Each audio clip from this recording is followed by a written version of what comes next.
Hello students, বাহিনী নির্মলে তোমাদের প্রত্যেককে অনেক অনেক শুভেচ্ছা এবং অভিনন্দন জানাই। তোমরা যারা ওয়ার্কিং আছো তোমরা অনেকেই আমাকে রিকোয়েস্ট করেছো যে সেকেন্ড এসএলএসটি 2025 বায়োলজিক্যাল সায়েন্সে তোমরা কিভাবে প্রিপারেশান নেবে। যারা তোমরা ওয়ার্কিং আছো তাদেরকে দিনের অনেকটা সময় কিন্তু কাজের মধ্যে থাকতে হয়, অলমোস্ট 8 আওয়ার্স তোমাদেরকে কাজ করতে হয় আমি যদি মিনিমাম ধরি। তাহলে তারপরেও তোমরা কিভাবে প্রিপারেশান নেবে, তোমরা কিভাবে সময় বার করবে, আজকে আমি এই সম্বন্ধেই আলোচনা করব। এবং এর সাথে সাথে বলি যে West Bengal school service commission প্রধানত তাদের এক্সামিনেশন যেটা নিতে চলেছে সেকেন্ড এসএলএসটি, মোস্ট প্রবাবলি এই এক্সামিনেশন হবে 7 সেপ্টেম্বর 9-10 লেভেলে এবং 14 সেপ্টেম্বর 11-12 লেভেলে প্রধানত এক্সামিনেশন হওয়ার কথা চলছে। সুতরাং তোমাদের হাতে আর কিন্তু খুব বেশি সময় নেই, মাত্র 30 থেকে 40 দিনের মতো তোমাদের হাতে সময় আছে। আবার বলি যে প্রিপারেশন স্ট্র্যাটেজি কিন্তু বিভিন্ন স্টুডেন্টসের ক্ষেত্রে বিভিন্ন রকম হয়, যার ক্ষেত্রে যেরকমভাবে সুইটেবল হয় সে সেরকম প্রিপারেশন স্ট্র্যাটেজি ফলো করে। কিন্তু আমি যে প্রিপারেশন স্ট্র্যাটেজি ফলো করে এই এক্সামিনেশন ক্র্যাক করেছি বেশ কয়েকবার, তো সেটাই তোমাদের সাথে আলোচনা করছি। ফ্রেশার্স হিসাবে যেমন ক্র্যাক করার আমার অভিজ্ঞতা আছে, তার সঙ্গে সঙ্গে ওয়ার্কিং হিসাবেও আমার ক্র্যাক করার অভিজ্ঞতা আছে। আমিও কিন্তু ওয়ার্কিং ছিলাম এবং ওয়ার্কিং অবস্থাতেই আমি পড়াশোনা করে কিন্তু এসএসসি এক্সামিনেশন ক্র্যাক করেছিলাম। তো আমাকে কিন্তু অনেকটা দূর যাতায়াত করতে হতো, মানে প্রতিদিন আমাকে 3 ঘন্টা আমার জার্নি করতে সময় চলে যেত। 3 ঘন্টা থেকে 4 ঘন্টা, আমি 3 ঘন্টা তো খুব কম বললাম, সুতরাং 4 ঘন্টা কিন্তু আমাকে রাস্তাতেই থাকতে হতো। এবং তারপরে আরও কাজ আছে, আমার ওয়ার্কিং প্লেসে আরও বিভিন্ন রকমের কাজ করতে হতো। কিন্তু ঘটনা হচ্ছে যে তারপরেও আমি যে স্ট্র্যাটেজি আমি ফলো করেছিলাম এবং ফলো করে আমি প্রিপারেশান নিয়েছিলাম, আজকে তোমাদের সঙ্গে সেই ব্যাপারই আমি শেয়ার করব। প্রথমেই বলি যে ডিউটি আওয়ার্স আমি যদি ধরে নিই, তোমাদের সকাল 9টা থেকে 6:30 পর্যন্ত তোমাদেরকে ডিউটি দিতে হচ্ছে এবং মন্ডে থেকে ফ্রাইডে পর্যন্ত প্রধানত তোমাদেরকে ডিউটি দিতে হচ্ছে। তাহলে এই মন্ডে থেকে ফ্রাইডে এই সময়ে তোমরা কিভাবে সময় বার করবে, কোন সময় তোমরা পড়াশোনা করবে। দেখো, মন্ডে থেকে ফ্রাইডে সকালবেলা যে করেই হোক তোমাকে কিন্তু 1 ঘন্টা সময় বার করতে হবে। তো এক্ষেত্রে 7টা থেকে 8টা AM পর্যন্ত 1 ঘন্টা সময় তোমরা কিন্তু পড়াশোনা করতে পারো, এটা কিন্তু খুব ইম্পর্টেন্ট। তাহলে সকালবেলা কিন্তু যেভাবেই হোক 1 ঘন্টা সময় তোমাকে বের করতে হবে। এবং তারপরে ধরা যাক বাড়ি চলে আসছো তুমি 6:30 থেকে 7টার মধ্যে, 8টা থেকে 10টা পর্যন্ত তোমাকে কিন্তু 2 ঘন্টা সন্ধ্যাবেলা পড়তে হবে। অর্থাৎ যারা ওয়ার্কিং আছো তো তাদেরকে আমি বলছি যে সকালবেলা 1 ঘন্টা এবং সন্ধ্যাবেলা তোমাদেরকে মিনিমাম 2 ঘন্টা পড়াশোনা করতেই হবে। অর্থাৎ পার ডে এই এক্সামিনেশনের জন্য কিন্তু তোমাকে 3 ঘন্টা সময় দিতে হবে। এবং এর সাথে সাথে স্যাটারডে এবং সানডে, তো স্যাটারডেতেও মর্নিংয়ে তোমাদেরকে বলবো যে 1 ঘন্টা পড়তে হবে এবং ইভিনিংয়ে অনেকেই স্যাটারডেতে অনেক আগে চলে আসে, আবার অনেকের হয়তো তাদের কাজের জায়গা প্রধানত ছুটি থাকে, এরকম হয়। তো জেনারেলি স্যাটারডেতে হাফ মানে বেলা আমাদেরকে কাজ করতে হয়। সুতরাং এই সময় 5টা থেকে 11টা পর্যন্ত 6 ঘন্টা, শনিবার দিন অন্তত 6 ঘন্টা তোমাকে পড়াশোনা করতে হবে। দেখো, সময় বের করে নেওয়াটা কিন্তু অত্যন্ত গুরুত্বপূর্ণ। এবং সানডে তুমি ফুল ডে পাচ্ছ, তো এই যে কয়েকদিন তোমাদের হাতে আছে, সানডেকে কিন্তু পুরোপুরি তোমাদেরকে কাজে লাগাতে হবে। তো এই দিন আর অন্য কোনো কাজ রাখলে হবে না, মাত্র 1 মাস তোমাকে এই কাজ করতে হবে। মনে রাখবে, এই অপরচুনিটি কিন্তু জীবনে একবারই আসবে। সুতরাং 7টা থেকে 12:30 পর্যন্ত, মানে 5.5 ঘন্টা সকালবেলা তোমাকে পড়াশোনা করতে হবে এবং বিকালবেলা 5টা থেকে 11:30 পর্যন্ত 6.5 ঘন্টা পড়াশোনা করতে হবে। তো এইরকমভাবে কিন্তু তোমাদেরকে সময় বের করে নিতে হবে, ঠিক আছে। এরপর আমি তোমাদেরকে কিছু ইম্পর্টেন্ট টিপস দেবো। তো প্রথমেই যেটা বলবো যে don't think about the 100% coverage of syllabus. মানে তোমরা যারা ওয়ার্কিং আছো তারা কিন্তু এরকম মানে তাদেরকে ভাবলে হবে না যে সিলেবাসের সমস্ত অংশ তোমরা কভার করবে, এরকম কিন্তু ভাববে না। একটু স্ট্র্যাটেজিক ওয়ে তোমরা যদি ফলো করো তাহলে কিন্তু সহজেই সিলেবাস কভার করতে পারবে, কিন্তু সিলেবাসের each and every corner, each and every topics কিন্তু তোমরা কভার করতে পারবে না, এটা মানতেই হবে, যেহেতু সিলেবাস অনেক হিউজ, ঠিক আছে। তাহলে কি করবে, যে কাজটা করবে তো সেটা হচ্ছে কভার +2 লেভেল বায়োলজি, অর্থাৎ ক্লাস 11 এবং ক্লাস 12-এর যে বায়োলজি, স্কুল লেভেলের বায়োলজি বই একটা কিন্তু সম্পূর্ণভাবে তোমাদেরকে পড়ে ফেলতে হবে। এবং যে কোনো বই পড়লে হবে না, আমি যে বইটা প্রথম থেকেই বলে এসেছি তো সেই বইটা তোমাদেরকে আবার লিখে দিচ্ছি।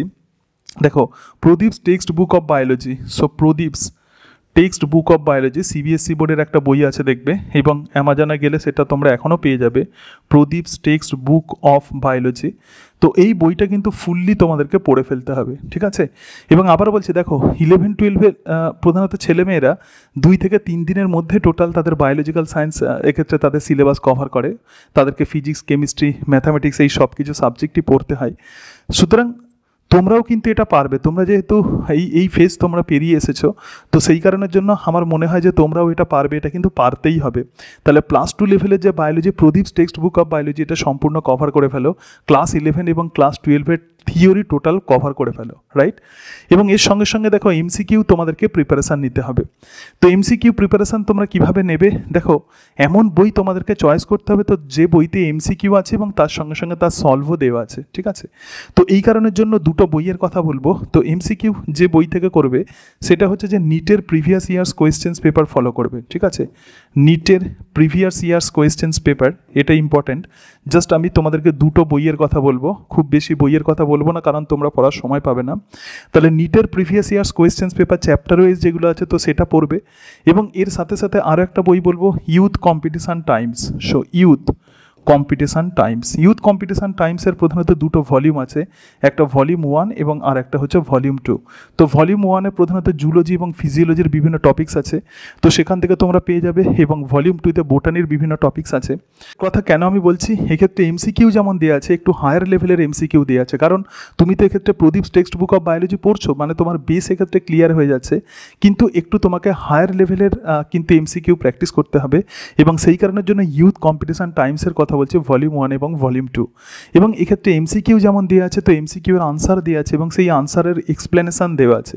তাহলে তুমি যখনই এক্সপ্লেনেশনটাকে তুমি যখনই পড়ছো তখনই কিন্তু তোমার থিওরিরও কিন্তু অনেকটা কভার হয়ে যাচ্ছে। এবং সেই জন্যই বলছি যে ইউথ কম্পিটিশান টাইমস, এই দুটো বই কেবলমাত্র ফলো করো এমসিকিউ প্র্যাকটিসের জন্য, আর খুব বেশি বই তোমাদের ফলো করার দরকার নেই।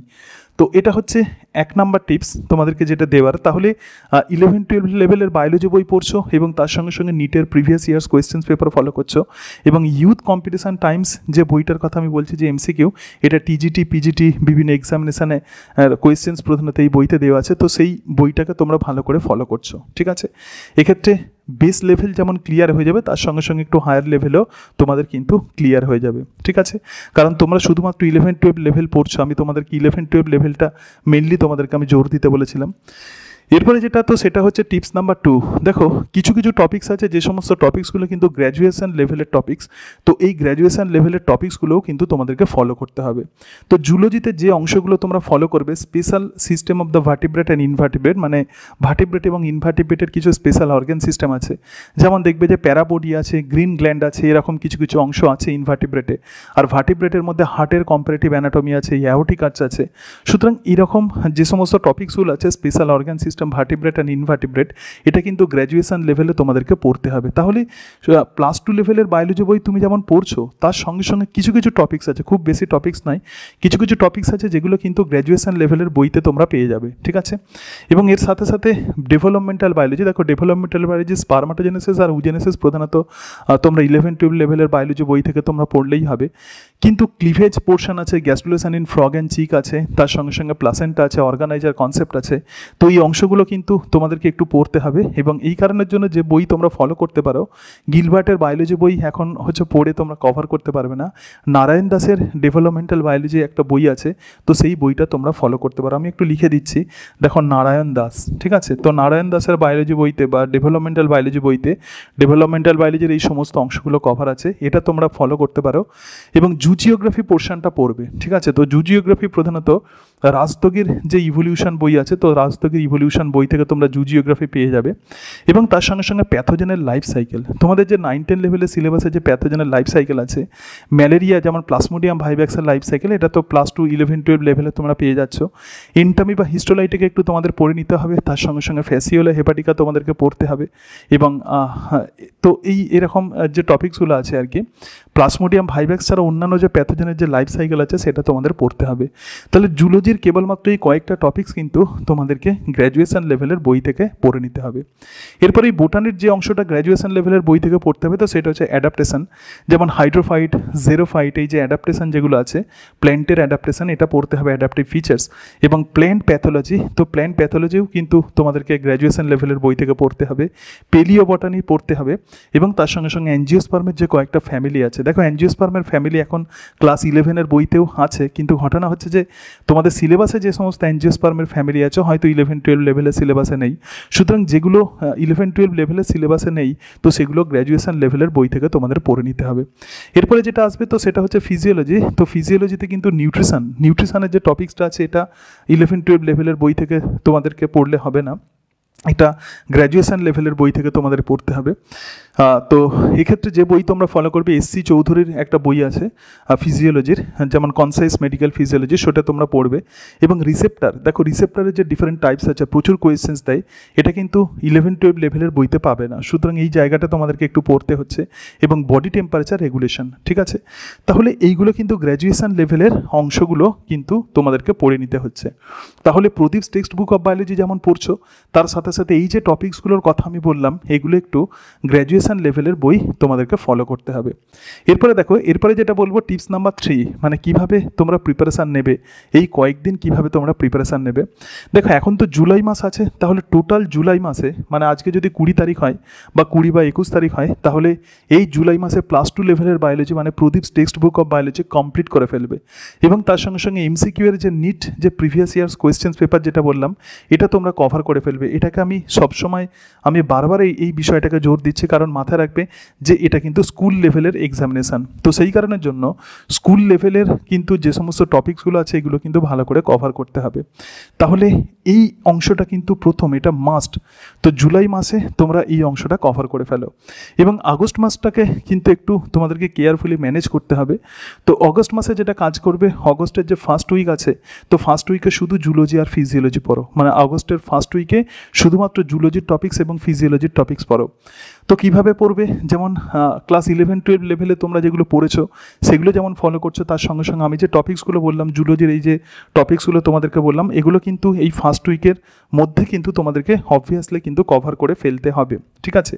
তাহলে আরেকটুখানি বলছি, যেমন জুলজির এবং ফিজিওলজির এই যে টপিক্সগুলো যেগুলো বললাম, যেমন জুলজির special organ system, vertebrate and invertebrate, তার সঙ্গে সঙ্গে ডেভেলপমেন্টাল বায়োলজি, জুজিওগ্রাফি এবং প্যাথোজেনের যে লাইফ সাইকেল আছে, এই অংশগুলো যেমন ফার্স্ট উইকে কভার করতে হবে, তার সঙ্গে সঙ্গে নিউট্রিশন, রিসেপ্টার এবং বডি টেম্পারেচার রেগুলেশন, এগুলোও কিন্তু কভার করতে হবে।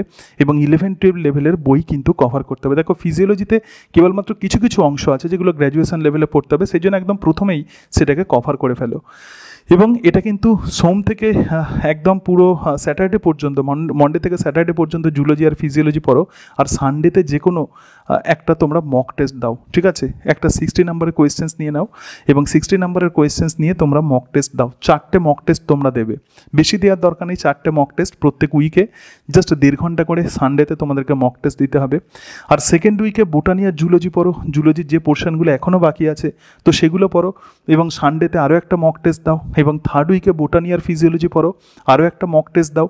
এবং ফোর্থ উইকে একদম ফুল প্রিপারেশান নিয়ে নাও, বোটানি, জুলজি এবং ফিজিওলজির ফুল প্রিপারেশান নিয়ে নাও। ফুল প্রিপারেশান বলতে কি, ফুল প্রিপারেশান বলতে এই যে ফোর্থ উইকে যেটা বলছিলাম, তো ফুল প্রিপারেশান বলতে এই অংশগুলো, মানে Pradeep textbook of biology তুমি যেগুলো পড়েছো, তো টোটাল সেটা যেমন রিভিশন দিচ্ছ, তার সঙ্গে সঙ্গে আমি যে টপিক্সগুলো বললাম, যেমন জুলজি, তার সঙ্গে সঙ্গে বোটানি এবং ফিজিওলজি, যেগুলো গ্র্যাজুয়েশন লেভেলে তোমাদেরকে পড়তে হবে, তো সেটা পড়তে হবে। এবং তার সাথে সাথে এমসিকিউ যে বইয়ের কথা বলেছি, যেমন নিটের প্রিভিয়াস ইয়ার্স কোয়েশ্চেন্স পেপারের এমসিকিউ, এবং এর সঙ্গে সঙ্গে যেটা বললাম যে ইউথ কম্পিটিশান টাইমস, তো সেই এমসিকিউগুলো তোমরা কভার করো। এবং এমসিকিউগুলো যখন প্র্যাকটিস করবে এবং থিওরি যখন প্র্যাকটিস করবে, তোমাদেরকে আরও একটা কাজ করতে হবে। এবার সেটা সম্পর্কে বলি, যে এমসিকিউ যখন পড়ছো এবং থিওরি যখন পড়ছো, তখন আরও একটা কাজ করতে হবে। তো সেটা হচ্ছে যে যেহেতু সেপ্টেম্বরের ফার্স্ট উইকে এক্সামিনেশান হচ্ছে, তাহলে কিন্তু সেপ্টেম্বরের ফার্স্ট উইকটাকে, মানে সেপ্টেম্বরের একদম 6 দিন তোমরা হাতের কাছে পেয়ে যাচ্ছ, আমি ধরে নিচ্ছি।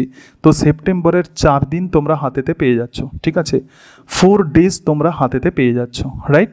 1 থেকে 4 দিন বা 1 থেকে 4 দিন তোমরা হাতেতে পেয়ে যাচ্ছ। তো লাস্ট উইকটা কিন্তু তোমাদেরকে একটু ছুটি নিতে হবে, এটা ম্যানেজ করতেই হবে। আমি যখন পরীক্ষা দিয়েছিলাম, আমি পরীক্ষার 1 সপ্তাহ আগে ছুটি নিয়েছিলাম, সুতরাং কিছু তো তোমাকে স্যাক্রিফাইস করতেই হবে। তো লাস্ট উইক কিন্তু তোমাদেরকে ছুটি অবশ্যই নিতে হবে। এবং প্রথম 4 দিন, এই যে ফার্স্ট 4 দিনে তোমরা যে অংশগুলো পড়বে, যখন তোমরা পড়ছো এগুলো, তো তখন কিন্তু হাইলাইট করে দেবে, ঠিক আছে। যে অংশগুলো তোমার মনে হচ্ছে যে ইম্পর্টেন্ট, তো সেই অংশগুলো হাইলাইট করে দাও এবং হাইলাইটেড পোর্শনগুলো র্যাপিড রিভিশন দাও। এই যে 4 দিন, প্রথম যে 4 দিন আছে, এই হাইলাইটেড অংশগুলো কিন্তু র্যাপিড রিভিশন দাও। অর্থাৎ ফার্স্ট 4 দিন শুধুমাত্র থিওরি পড়ো এবং তার সঙ্গে সঙ্গে এমসিকিউ একটু উল্টে পাল্টে দেখো, 2 ঘন্টা এমসিকিউ পড়ো, 2 আওয়ার্স এই সময় কিন্তু এমসিকিউ পড়ো, কিন্তু থিওরিটাকে একটু স্ট্রেস দাও, কারণ থিওরিতে তোমরা পড়ার সময় পাওনি। তো সেই কারণের জন্য প্রথম 4 দিন হাইলাইটেড পোর্শন, মানে যখন তুমি ওই অংশগুলো পড়ছো যেগুলো হাইলাইট করেছো, তো সেই অংশগুলো একটু ভালো করে পড়ো এবং 2 ঘন্টা তোমরা এমসিকিউ প্র্যাকটিস করো প্রথম 4 দিন। আর লাস্ট যে 2 দিন আছে, লাস্ট যে 2 ডেজ আছে, তো প্রথম 2 দিন সকালের দিকে পরীক্ষার মানে লাস্ট 2 ডেজ, কারণ 6 তারিখে তোমরা আর কোনো কিছু বাকি রাখবে না, 6 তারিখে কোনো পড়া কিন্তু বাকি রাখলে হবে না। ওই দিন শুধুমাত্র ঠান্ডা মাথায় বসে চিন্তা করবে, টোটাল সিলেবাস চিন্তা করবে, ঠিক আছে? তাহলে লাস্ট যে 2 দিন আছে তার মধ্যে প্রথম দিন মানে ফার্স্ট ডেতে তোমরা কি করবে, ফার্স্ট ডেতে যে কাজটা করতে হবে তা সেটা হচ্ছে zoology plus botany, zoology plus botany. এই সময় এমসিকিউ একদম যে এমসিকিউগুলো দেখছো আর কি, মানে নিটের প্রিভিয়াস ইয়ার্স এমসিকিউ এবং তার সঙ্গে সঙ্গে ইউথ কম্পিটিশান টাইমসে যে এমসিকিউগুলো আছে, এই এমসিকিউগুলোতে আবার যেগুলো ইম্পর্টেন্ট যখন প্রিপারেশান নেবে তখন হাইলাইট করে নেবে। সুতরাং সেই হাইলাইটেড পোর্শনগুলো দেখো, ঠিক আছে, প্রথম দিন। আর সেকেন্ড দিন কি করবে, সেকেন্ড দিন আবার ফের মানে জুলজি বোটানি এখানে হলো ফিজিওলজি প্লাস জুলজি আর বোটানির যে অংশগুলো ওই দিন কভার করতে পারোনি হাইলাইটেড এমসিকিউগুলো, তো সেগুলো ভালো করে পড়ো, ঠিক আছে? আর একদম পরীক্ষার জাস্ট আগের দিন একদম সকাল থেকে একটু কুল থাকার চেষ্টা করবে। এখন থেকে কিন্তু এই স্ট্র্যাটেজি নিয়ে নিতে হবে যে পরীক্ষার আগের দিন কি করবে। সুতরাং একটু কুল থাকার চেষ্টা করবে এবং টোটাল সিলেবাস এই সময় চিন্তা করবে। তো এরকমভাবে প্রিপারেশান নিলে দেখবে যে তোমাদের 100% মোটামুটি সিলেবাস কভার হয়ে যাবে। তোমরা এই যে চিন্তা করছো যে কিভাবে তোমরা প্রিপারেশান নেবে, সময় বের করতে পারছো না, দেখো সময় প্রধানত আমাদের হাতে থাকে না। তো সময় কি হয়, সময়কে আমাদেরকে বের করে নিতে হয়। তুমি যদি চেষ্টা করো তাহলে কিন্তু তুমি অবশ্যই সময় বের করতে পারবে। আমি যেটা বলছিলাম যে আমি যখন ওয়ার্কিং অবস্থাতে আমি যখন পরীক্ষা দিয়েছিলাম, আমাকে প্রায় 3 থেকে 4 ঘন্টা আমাকে জার্নি করতে হতো বাসে করে, কিন্তু তারপরেও এইভাবে আমি সময় বের করে নিয়েছিলাম। সকালবেলা 1 ঘন্টা এবং সন্ধ্যেবেলা মিনিমাম আমি 2 থেকে 3 ঘন্টা পড়তাম। তো একটু কষ্ট হতো কিন্তু সেটা করতাম। এবং পরীক্ষার 1 সপ্তাহ আগে কিন্তু তোমাদেরকে অবশ্যই ছুটি নিতে হবে। যে বিষয়গুলো বললাম, সিলেবাস কিন্তু তোমরা 100% কভার করতে পারবে না, এটা তোমাদেরকে মেনে নিতেই হবে। যেটা হবে সেটা হচ্ছে যে Pradeep textbook of biology CBSE বোর্ডের 11-12 লেভেলের বায়োলজি বই, এটা ফুললি তোমাদেরকে কভার করতে হবে। এবং সেকেন্ড যে স্ট্র্যাটেজি যেটা বলবো সেটা হচ্ছে গ্র্যাজুয়েশন লেভেলের যে সমস্ত টপিক্সগুলো বললাম, ওটা গ্র্যাজুয়েশন লেভেলের বই থেকে তোমাদেরকে পড়তে হবে। এবং 3 নম্বর যে স্ট্র্যাটেজি, তো সেটা হচ্ছে যে এমসিকিউ প্র্যাকটিস। এমসিকিউ প্র্যাকটিসের জন্য নিটের প্রিভিয়াস ইয়ার্স কোয়েশ্চেন্স পেপার ফলো করো এবং এর সাথে সাথে ইউথ কম্পিটিশান টাইমসের যে বই আছে, এমসিকিউ যে বই আছে, এগুলো তোমরা ফলো করো। পড়তে পড়তে বা কাজ করতে করতে যখনই সময় পাবে, ইউথ কম্পিটিশান সাকসেসের যে বইটা আছে ওটা একটু উল্টে পাল্টে দেখবে ওখানে এমসিকিউ যেমন দেওয়া আছে তার সঙ্গে সঙ্গে এক্সপ্লেনেশান দেওয়া আছে। এক্সপ্লেনেশানগুলো পড়লে কিন্তু তোমার অনেকটা পড়া হয়ে যাবে, এটা নিশ্চয়ই তোমাদের অনেকটাই কাজে লাগবে। এরকমভাবে প্রিপারেশান নাও। এবং এর সাথে সাথে আরও একটা কথা, যেটা স্ট্র্যাটেজি নাম্বার তারপরের যে স্ট্র্যাটেজি হবে, তো সেটা হচ্ছে যে একদম পরীক্ষার লাস্ট উইকে কিন্তু তোমাদেরকে অবশ্যই ছুটি নিতে হবে। 7 থেকে 10 দিন কিন্তু তোমাদেরকে ছুটি নিতে হবে। এবং এই 7 থেকে 10 দিন যে ছুটি নিচ্ছ, যে প্রথম 4 দিন থিওরিটাকে একটুখানি পড়ে ফেলো, যা আছে একদিন জুলজি, একদিন বোটানি, একদিন ফিজিওলজি পড়ো। এবং ফোর্থ ডেতে মানে যদি 4 দিন যদি হয় তাহলে প্রথম 3 দিনে একদিন জুলজি, একদিন ফিজিওলজি, একদিন বোটানি পড়ো। এবং ফোর্থ ডেতে যে অংশগুলো কভার হয়নি তো সেগুলো কভার করে ফেলো। এবং তার সঙ্গে সঙ্গে লাস্ট যে 2 দিন যে এমসিকিউ যখন প্র্যাকটিস করছো, যেগুলো তোমার মনে হচ্ছে ইম্পর্টেন্ট এমসিকিউ, সেগুলো হাইলাইট করে ফেলো। এবং লাস্ট 2 দিন সেই হাইলাইটেড পোর্শনগুলো পড়ো। এমনভাবে পড়াশোনা করবে পরীক্ষার আগের দিন যেন কোনো কিছু পড়তে না হয়, এটা মাথায় রাখবে। এবং পরীক্ষার আগের দিন তোমরা যদি কোনো টপিকস এখনও মানে প্রিপারেশান নিচ্ছ, কিন্তু পরীক্ষার আগের দিন মনে হচ্ছে যে এইটা আমি পরে পড়বো, কোনো পড়া কিন্তু পরে মানে পড়বো বলে এটাকে বাকি রেখে দেবে না। যদি পরে করতে যাও তাহলে দেখবে যে পরীক্ষার আগের দিনেও সেটা তোমাকে বাধ্য হয়ে পড়তে হচ্ছে। এরকম কিন্তু রেখে দিলে হবে না, একদম এখন থেকে কিন্তু সেগুলোকে পড়ে ফেলতে হবে, কভার করতে হবে। এবং আবারও বলছি যে যারা ওয়ার্কিং আছো তারা হয়তো ভাবছো যে তোমরা পাবে না, যারা ফ্রেশার্স আছে তারা অনেকটা সময় পাচ্ছে, কিন্তু ঘটনা হচ্ছে দেখো তোমাদের এক্সপিরিয়েন্সের একটা ভ্যালু আছে। এবং তোমরা হয়তো ম্যাক্সিমামই হয়তো টিচার, তো সেই কারণের জন্য পড়ানোরও কিন্তু একটা ভ্যালু আছে। এবং দেখবে যে যখন কোয়েশ্চেন্স হাতে পাবে ঠিকই তোমাদের মনে পড়ে যাবে এবং ম্যাক্সিমাম অংশই কিন্তু তোমাদের জানা থাকবে। তো সেই কারণের জন্য তোমাদেরকে বলবো যে হাল ছেড়ে দেবে না। এবং একটা অপরচুনিটি এসেছে, এই অপরচুনিটিকে কিন্তু খুব ভালোভাবে কাজে লাগাতে হবে। তোমাদের প্রত্যেককে অনেক অনেক শুভেচ্ছা জানাই, তোমাদের সফলতা কামনা করি। আজকে তাহলে এই পর্যন্তই, সকলে ভালো থেকো। Thank you.